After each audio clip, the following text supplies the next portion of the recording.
കൂടെ നിൽക്കുന്ന കർത്താവ്. 2 തിമോഥെയോസ് 4:16. എൻ്റെ ഒന്നാം പ്രതിവാദത്തിൽ ആരും എനിക്ക് തുണ നിന്നില്ല. ജീവിതത്തിൽ ഏറ്റവും അധികമായി നമ്മെ വേദനിപ്പിക്കുന്ന ഒന്നാണ് ഒറ്റപ്പെടൽ. അപ്പോസ്തലനായ പൗലോസിൻ്റെ അവസാന നാളുകളിൽ കൂടെ നിന്നവരൊക്കെയും തന്നെ വിട്ടുപോയി.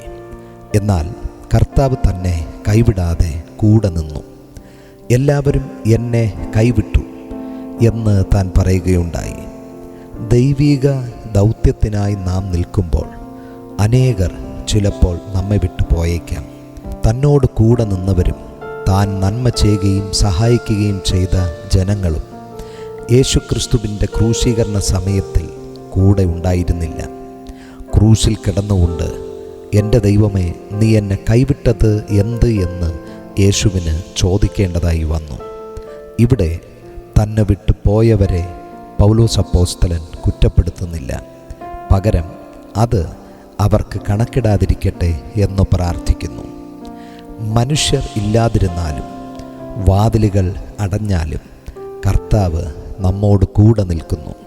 പൗലോസ് അപ്പോസ്തലൻ കോടതിയിൽ വിചാരണ നേരിടേണ്ടതിന് തടവിൽ കഴിയുകയാണ്. ഇവിടെ ഒരു പ്രാഥമിക കുറ്റാന്വേഷണമാണ് പൗലോസ് സൂചിപ്പിക്കുന്നത്.